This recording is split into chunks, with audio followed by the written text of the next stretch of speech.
हे बच्चों, मैं हूं अभिनव कुमार। आप मुझे देख रहे हैं क्लियर सेप ट्यूटोरियल्स पर। आज के लेक्चर में हम लोग कवर करेंगे पल्मोनरी एयर वॉल्यूम्स और लंग कैपेसिटी। ठीक है।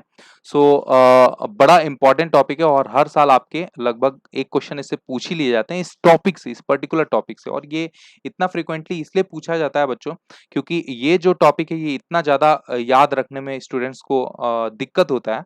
तो इसलिए नीट वाले जो हैं इसमें चालाकी कर देते कि ये अगर देंगे ना क्वेश्चन, तो यहाँ से बहुत बच्चे गलत करेंगे। ठीक है। ओके।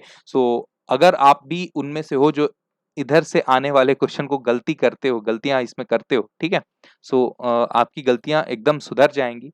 इस लेक्चर को पूरा सुन लेना। राइट बच्चों, चलो आ जाओ। तो सबसे पहला जो है टाइडल वॉल्यूम है हमारा टीवी। ठीक है, टीवी। एकदम लास्ट तक पहुंचते पहुंचते तक हम तुम्हारा एकदम पूरी गलतियां सुधर जाएंगी, तो इसलिए लास्ट तक वीडियो को जरूर देखना। ठीक है। तो टाइडल वॉल्यूम टीवी का मतलब क्या होता है? देखो, जब तुम सो रहे होते हो नाइट में, है ना, या फिर दिन में कभी भी सो रहे हो, तो उस समय क्या करते हो तुम? नॉर्मली वॉल्यूम को क्या करते हो? नॉर्मली वॉल्यूम को इनहेल करते हो या फिर एक्सहेल करते हो। तो यानी कि नॉर्मली सांस ले रहे होते हो, तो वो क्या होता है तुम्हारा? 500 ml। तुम 500 ml वॉल्यूम को अंदर ले रहे होते हो या छोड़ रहे होते हो। ठीक है। वही जो वॉल्यूम है वो तुम्हारी टाइडल वॉल्यूम हो गई। ठीक है। Normal volume of air inhaled during resting position is known as tidal volume. Right.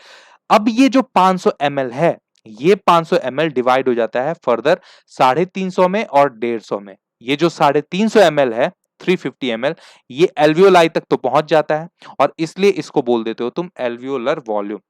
लेकिन 150 ml जो है वो एल्वियोलाई तक नहीं पहुंच पाता है, वो तुम्हारे रेस्पिरेटरी ट्रैक्ट में ही बच जाता है, इसलिए तुम इसको बोल देते हो dead space, anatomical dead space या फिर सिर्फ डेड स्पेस वॉल्यूम।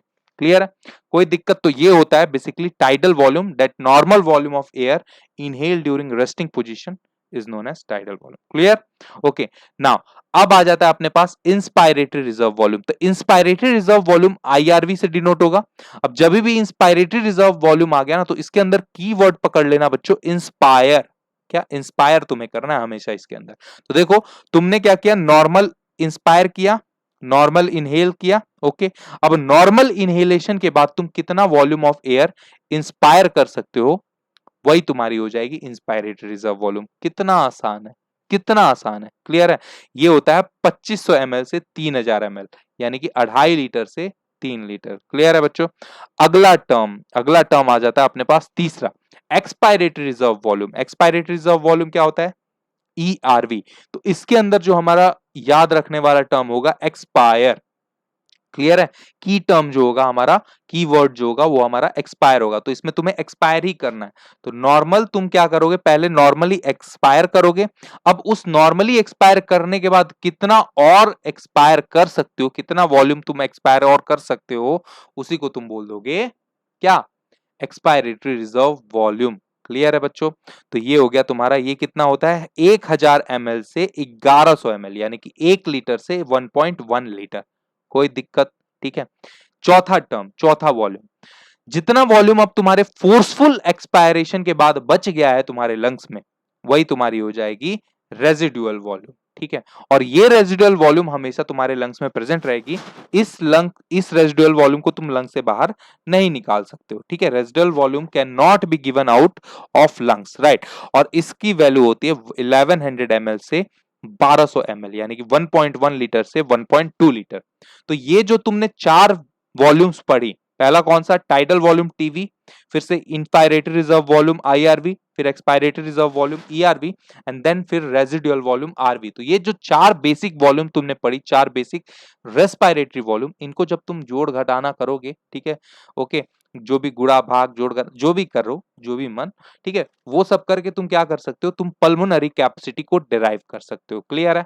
ओके। इतना बात क्लियर हुआ? अब जब तुमने पल्मोनरी कैपेसिटी को डिराइव कर दिया, तो उस पल्मोनरी कैपेसिटी को तुम क्लिनिकल डायग्नोसिस में यूज कर सकते हो, बीमारी को पहचानने में तुम यूज कर सकते हो। कोई दिक्कत? ओके। तुम्हारे बीमारी के पहचानने के प्रोसेस में, डायग्नोसिस के प्रोसेस में तुम्हारे काम आ सकता है ये पल्मोनरी कैपेसिटीज। ठीक है। कोई दिक्कत?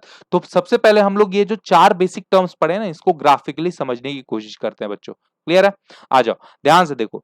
देखो, ये तुम्हारे पास ग्राफ है। इस ग्राफ में जब हम ऊपर की तरफ बढ़ेंगे, ठीक है, ओके, ये ब्लू वाली लाइन दिख रही है ना, ये ब्लू वाली लाइन, इस ग्राफ में ब्लू वाली लाइन जब ऊपर की तरफ जाएगी, तुमको ऐसे ऊपर की तरफ, तो समझना तुम एयर को इंस्पायर कर रहे हो। ओके, इंस्पायर कर रहे हो। और अगर ये नीचे की तरफ आती है तो समझना कि तुम एयर को क्या कर रहे हो, एक्सपायर कर रहे हो। ठीक है, ये देखो, ये ऐसे चल रही है, ऐसे चल रही है, ये ऐसे चल रही है। ओके, ये ऐसे चली, ओके, ये ऐसे चल रही है, राइट। ओके, सो जब भी ऊपर की तरफ जाएगी ये ब्लू वाली लाइन, तो समझना कि इंस्पायरेशन हो रहा है, और जब भी ये नीचे आ रही है ब्लू वाली लाइन, तो एक्सपायरेशन हो रहा है। क्लियर है बच्चों, ये ट्रिक है। अब समझो, देखो, जब तुमने नॉर्मली सांस लिया, ठीक है, नॉर्मली क्या किया, इंस्पायर किया एयर को, या फिर तुमने नॉर्मली छोड़ा रेस्टिंग पोजीशन में, तो वो हो गई तुम्हारी टाइडल वॉल्यूम। तो मतलब इतनी जो वॉल्यूम है तुम्हारी क्या है, इतनी वॉल्यूम टाइडल वॉल्यूम है, 500 ml। क्लियर है। अब तुम क्या कर रहे हो, तुम्हारे पास, तुम क्या कर रहे हो, तुम्हारा अगला टर्म कौन सा था, IRV, inspiratory reserve volume. Inspiratory में कीवर्ड क्या था, इंस्पायर। तो तुम क्या करोगे, पहले नॉर्मली इंस्पायर करोगे, है ना, नॉर्मली तुम क्या करोगे, इंस्पायर। तो ये देखो, तुम ऊपर की तरफ जा रहे हो, नॉर्मली तुमने इंस्पायर किया, यहां तक तुमने नॉर्मली इंस्पायर किया। अब इसके बाद तुम और कितना एयर इंस्पायर कर सकते हो, ये हो गई तुम्हारी IRV, 2500 ml से 3000 ml। क्या इतनी बात क्लियर हुई, राइट। ओके, अब आ जाओ, अब आ जाता है हमारा ERV, नेक्स्ट टर्म। और ERV के लिए हमारा टर्म क्या था, कीवर्ड क्या था, एक्सपायर। ठीक है, अब देखो, तुम क्या करते हो, तुम उसके बाद नॉर्मल यहां पर एक्सपायर करते हो। ये देखो, ये है नॉर्मल एक्सपायरेशन, नीचे की तरफ आ रहा है तो क्या हो रहा है, नॉर्मल एक्सपायरेशन, है ना। तो नॉर्मल एक्सपायरेशन, अब इस नॉर्मल एक्सपायरेशन के बाद तुम कितना वॉल्यूम ऑफ एयर एक्सपायर कर सकते हो, तो ये हो जाती है तुम्हारी ERV, 1000 से 1100 ml। क्या बात समझ में आई, कोई दिक्कत। अब उसके बाद आ जाओ, ध्यान से समझना, बहुत ध्यान से समझना। फिर उसके बाद जो नीचे बची हुई एयर है वो क्या हो जाएगी, जो तुम्हारे लंग्स में हमेशा रहेगी, रेजिडुअल वॉल्यूम 1100 ml से 1200 ml। समझ में आई, कोई दिक्कत, कोई प्रॉब्लम।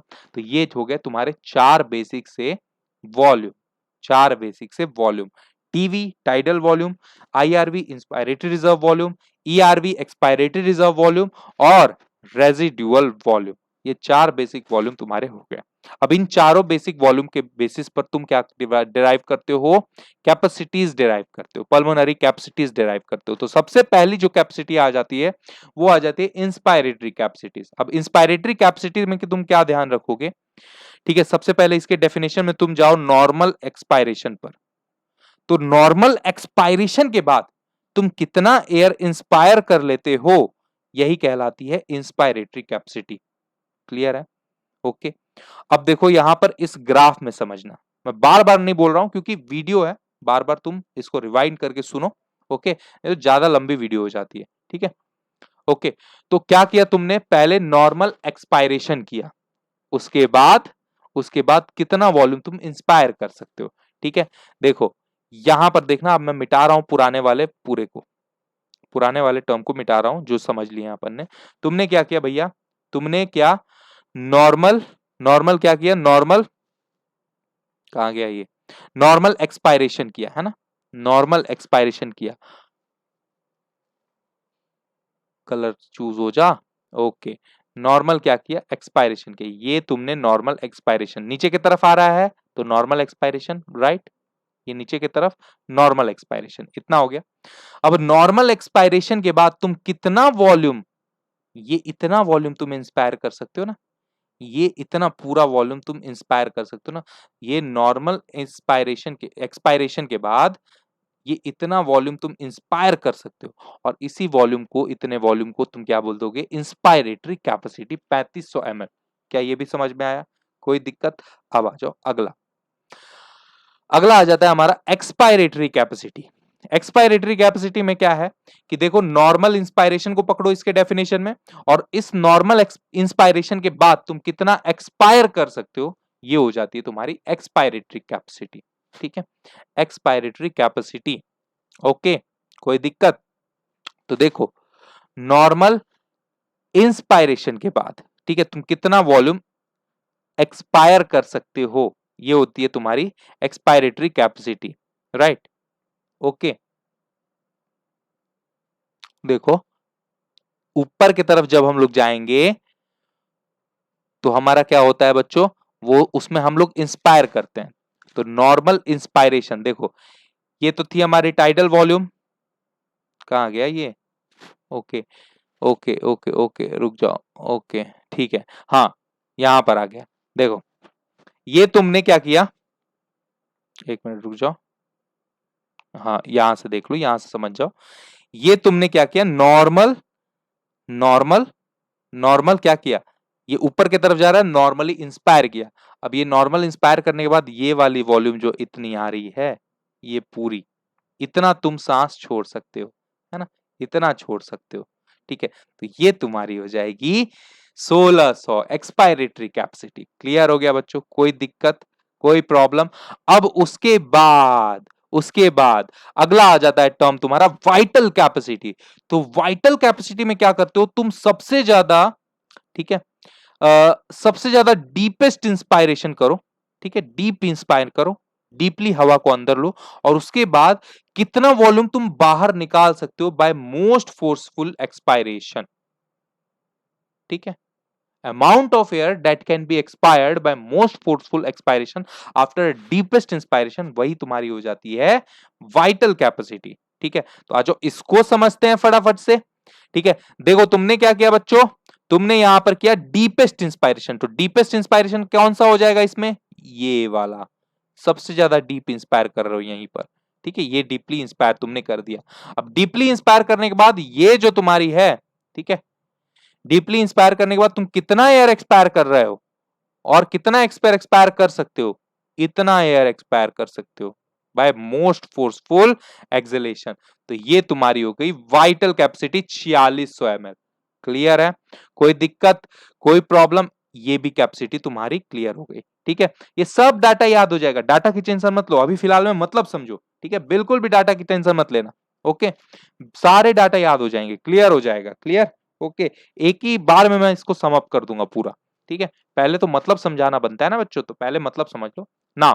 तो ये हो गई तुम्हारी इतनी vital capacity. Now functional residual capacity को तुम क्या बोलोगे, तो amount of air that normally remains inside lungs after normal expiration.